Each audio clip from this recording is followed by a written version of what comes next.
सो hey guys, मेरा नाम है सफल बिसेन और आज हम स्टार्ट करने जा रहे हैं हमारा सॉल्व्ड एग्जाम्पल जो कि पेज नंबर 130 पे है। ये हमारा इम्पॉर्टेंट है और एक दो बार एग्ज़ाम में हमारे पूछा भी गया है, इस वजह से मुझे लगा कि ये आपको करा देना चाहिए। हालांकि ये सॉल्व्ड है बट फिर भी आपको इसको एक बार समझाना ज़रूर पड़ेगा, बिकॉज बुक में जिस तरह से ये सॉल्व्ड है मे बी आपको उस तरह से समझ में ना आए। तो चलिए आइए, पहले तो हम सॉल्व्ड एग्जाम्पल का ये जो क्वेश्चन है हमारा लिख लेते हैं। ये क्या है? हमारा सॉल्व्ड एग्जाम्पल है, पेज नंबर 130 पे। तो इसमें क्या कहता है? The section of a cone whose guiding curve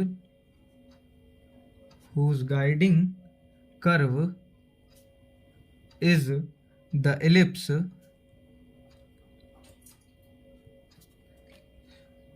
और एलिप्स क्या है? X square upon a square plus y square upon b square is equal to 1 comma z is equals to 0 by the plane x is equals to 0 is a rectangular hyperbola. Rectangular hyperbola.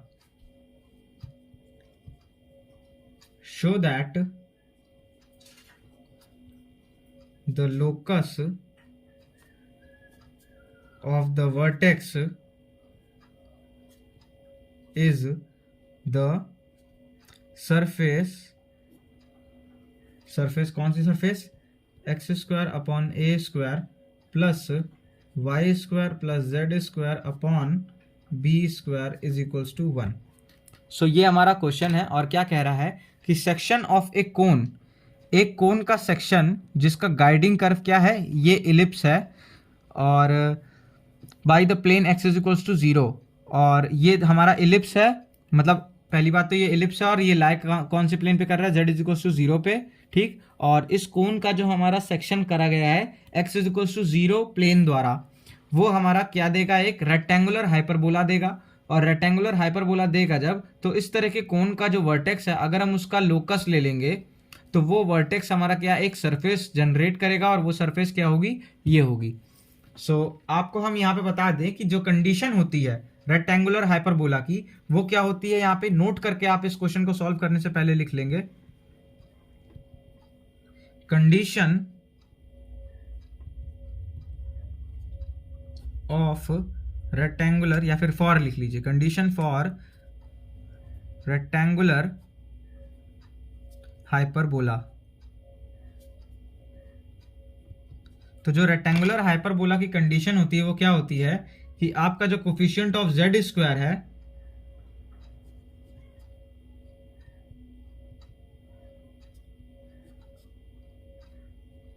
Z square plus coefficient of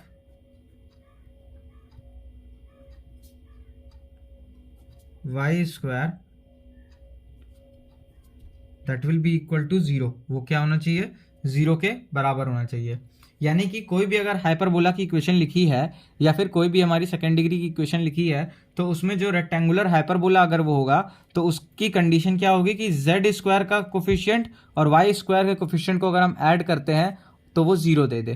तो ये हमारी किसी condition होती है? Rectangular hyperbola की।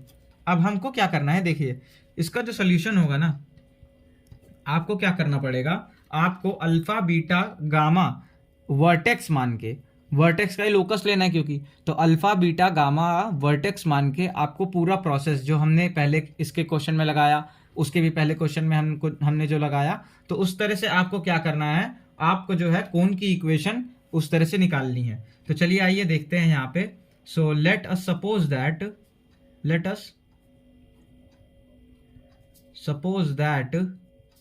the vertex of our cone, हमने क्या किया? सपोज किया कि जो हमारे कोन का वर्टेक्स है वो क्या है? अल्फा बीटा और गामा है, ठीक। अल्फा बीटा गामा हमारा क्या है? कोन का वर्टेक्स है। अब फिर क्या करते हैं?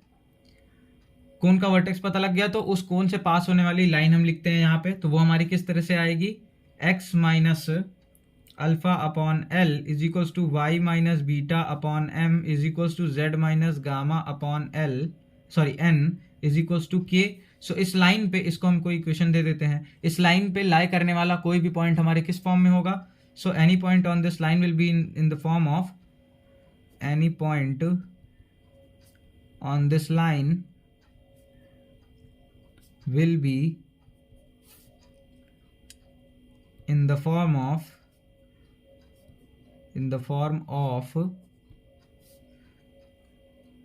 alpha plus kl comma beta plus mk plus comma gamma plus nk।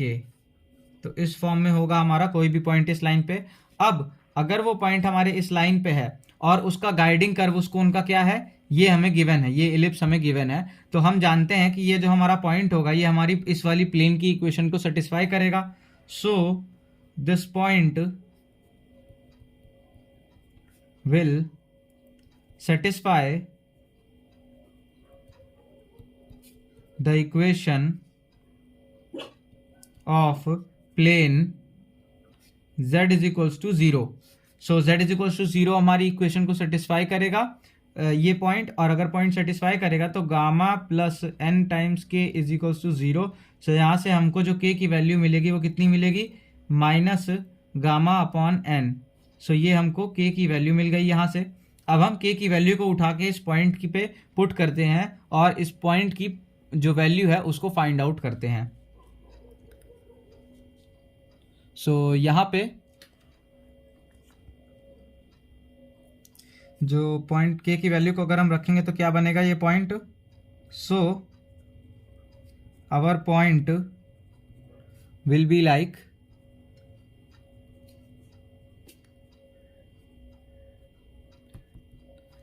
हमारा जो पॉइंट होगा वो किस तरह से होगा, अल्फा प्लस k की जगह पे हम क्या रखेंगे, gamma minus gamma upon n, तो यहाँ प्लस नहीं होगा, यहाँ फिर माइनस होगा, minus gamma l upon n इस तरह से होगा, will be in the form of alpha minus gamma l upon n comma beta minus gamma m upon n comma gamma plus की बजाय माइनस हो जाएगा, minus gamma, gamma minus gamma, तो ये हमारा 0 हो जाएगा, है ना। तो हमारा जो z कोऑर्डिनेट होगा वो हमारा 0 हो जाएगा इस पॉइंट का। अब क्योंकि यह किस प्लेन पे लाई कर रहा है, z इज इक्वल टू 0, तो उस प्लेन पे सारे पॉइंट्स, सारे z पॉइंट ही हमारे 0 हो जाएंगे, पॉइंट के z कोऑर्डिनेट ही हमारे क्या होंगे, 0 होंगे। तो ये हमारा वो पॉइंट बन जाएगा। अब ये पॉइंट हमारा इस प्लेन के साथ साथ इस सरफेस पे भी लाई कर रहा है। So this point will satisfy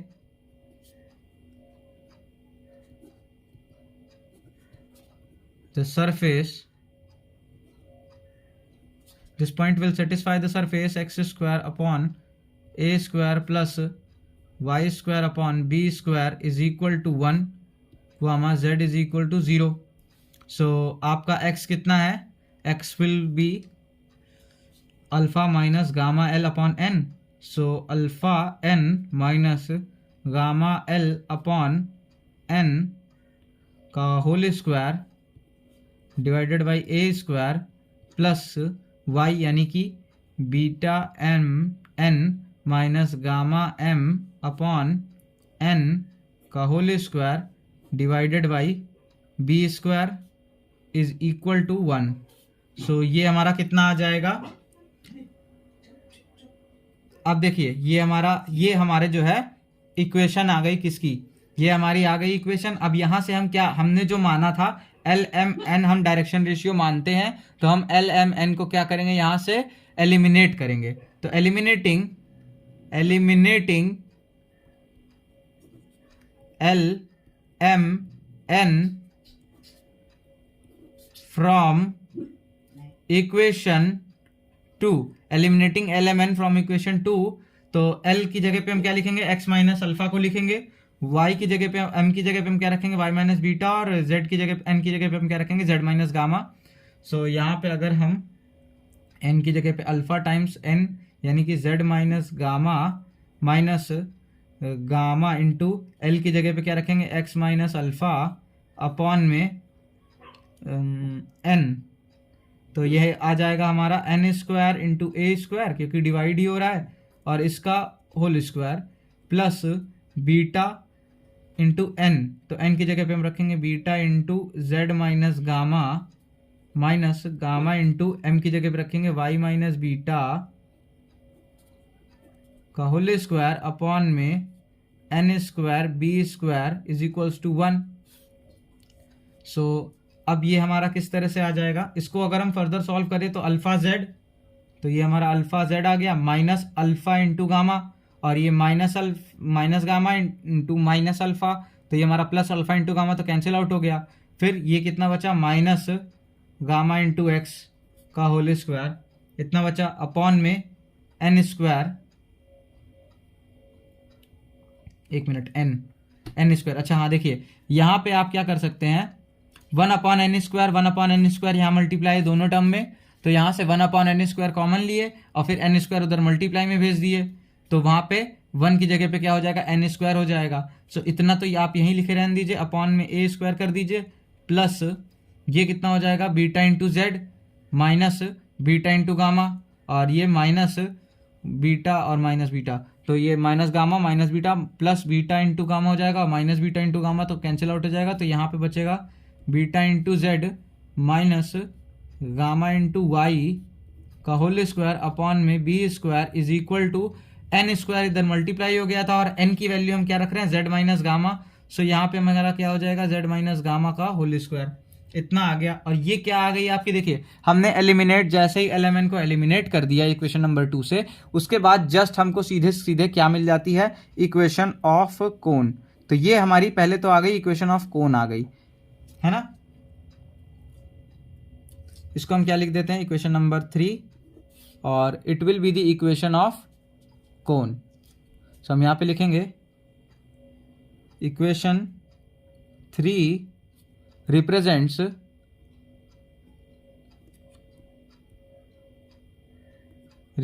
the equation of cone। Equation 3 represents the equation of cone. Equation 3 किसको रिप्रेजेंट करेगी, कोन की इक्वेशन को। अब चलिए इसके बाद हम क्या करते हैं, यहां से तो यहां तक तो हमारी कोन की इक्वेशन आ गई।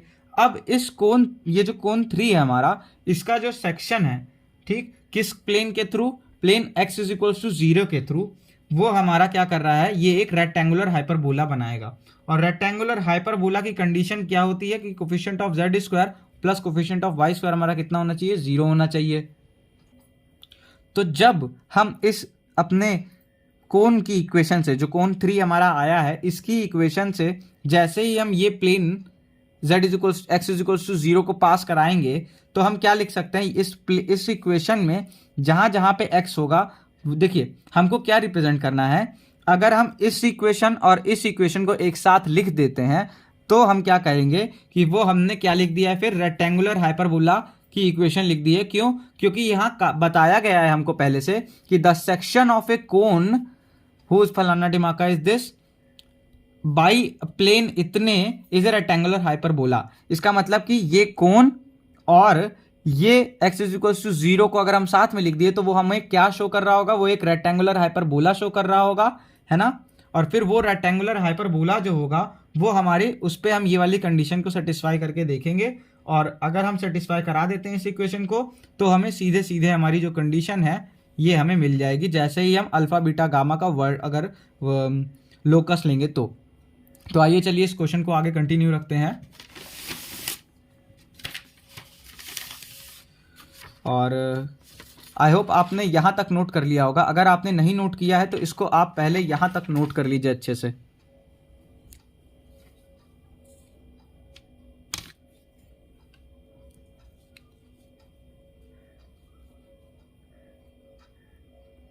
इतना आप पहले नोट कर लीजिए।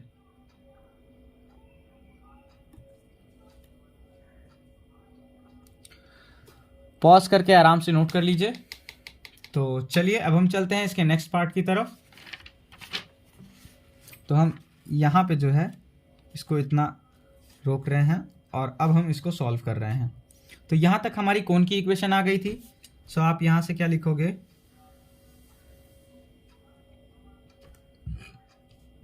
Now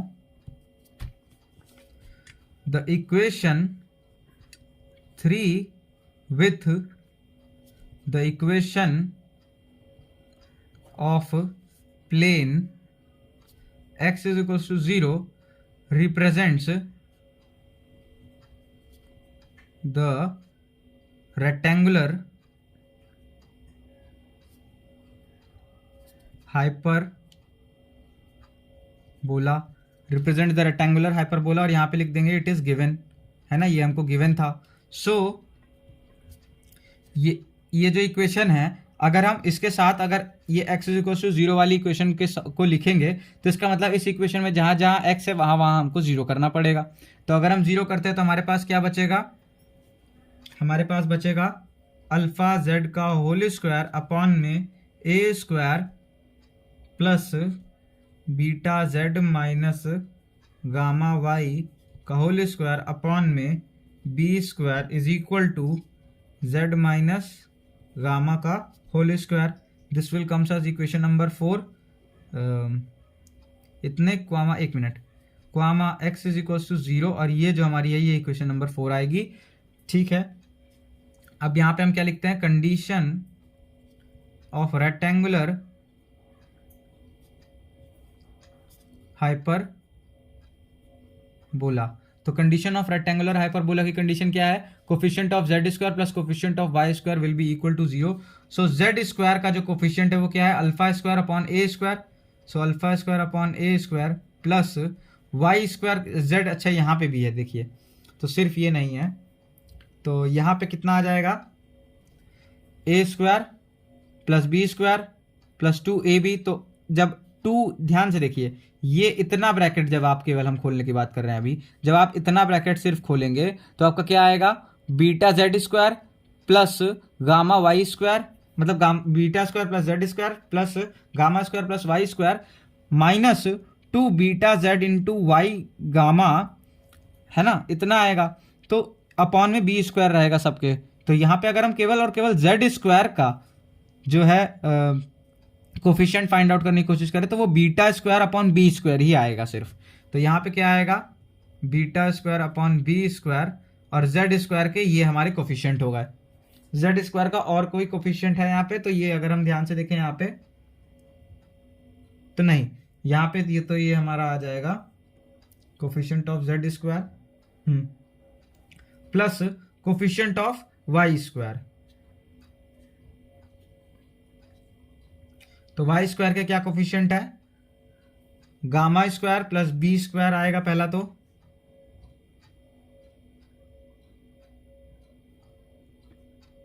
gamma square upon b square minus, हाँ, तो यहां पे देखिए जेड स्क्वायर का कोफिशिएंट -1 भी आएगा। अगर हम ध्यान से देखें तो ये तो हमारा केवल और केवल किसका कोफिशिएंट है, इसको हम यहाँ पे हटा दे रहे हैं। देखिए जेड स्क्वायर का कोफिशिएंट अगर हम देखेंगे तो इस इक्वेशन में जेड स्क्वायर, इक्वेशन नंबर 4 में जेड स्क्वायर का कोफिशिएंट क्या आएगा, alpha square upon a square plus beta square upon b square -1। ये हमारे क्या है, जेड स्क्वायर के कोफिशिएंट है, क्योंकि यहाँ पे जेड स्क्वायर रहेगा इंटू 1 रहेगा। अगर उसको हम इस साइड ले आते हैं तो -1 इंटू जेड स्क्वायर हो जाएगा ना, तो यहाँ पे -1 प्लस किसका coefficient, coefficient of y square. तो वाई स्क्वायर का कोफिशिएंट यहाँ पे अगर हम देखें तो सिर्फ gamma square upon b square रहेगा, which will be equal to 0। ये हम क्या लगा रहे हैं, कंडीशन ऑफ रेक्टेंगुलर हाइपरबोला लगा रहे हैं। तो यहाँ पे हमको क्या मिलता है, alpha square plus beta square plus gamma square, alpha के नीचे ए स्क्वायर आ जाएगा, बीटा और गामा के नीचे बी स्क्वायर, ये डिनोमिनेटर में आ जाएगा, इज इक्वल टू 1। अगर हम उधर ले जाएंगे तो +1 हो जाएगा। अब यहाँ पे ये जो इक्वेशन है हमने क्या मान के चला था, हम अगर ध्यान से देखें तो हमने सब शुरू में ही सपोज किया था कि अल्फा बीटा गामा हमारा क्या है, वर्टेक्स है। तो अब हम क्या करते हैं, वर्टेक्स का लोकस ले लेते हैं, जो हमने माना था उसको एलिमिनेट करेंगे। तो उसको हम कैसे एलिमिनेट करते हैं, लोकस मतलब कि कोई भी पॉइंट हो सकते हैं, तो एक्स वाई जेड हम ले लेते हैं। So taking locus of the vertex, we get the surface x square upon a square plus y square plus z square upon b square is equal to 1. We get this surface. और यही हमको शायद, ये देखिए ये हमें surface मिली, यही हमको शायद प्रूफ करना था। तो ये मैं साइड पे रख दे रहा हूँ जिससे आप लोग देख सको, थोड़ा सा बड़ा करना पड़ेगा।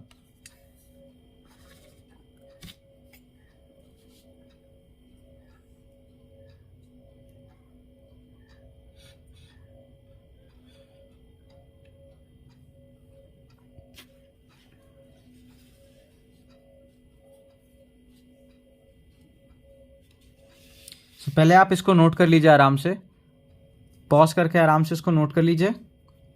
सो आई होप आपने इसको नोट कर लिया होगा। और अब फिर आप ये वाला पेज नोट कर लीजिए, ये यहाँ से इसके बाद का पार्ट ये है।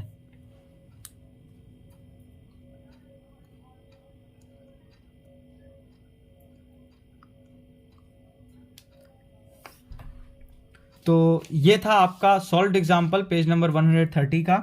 और आई होप आपको ये अब आराम से समझ में आया होगा कि यहाँ पे हम इसको कैसे टैकल करना है हमको इसको, और ये कंडीशन हमारी कैसे लग रही है। तो एग्ज़ाम में आएगा तो आई थिंक अब आपको कोई भी प्रॉब्लम नहीं होनी चाहिए। सो चलिए मिलते हैं नेक्स्ट लेक्चर में अगले क्वेश्चन के साथ। तब तक के लिए पढ़ाई करते रहिए। All the very best.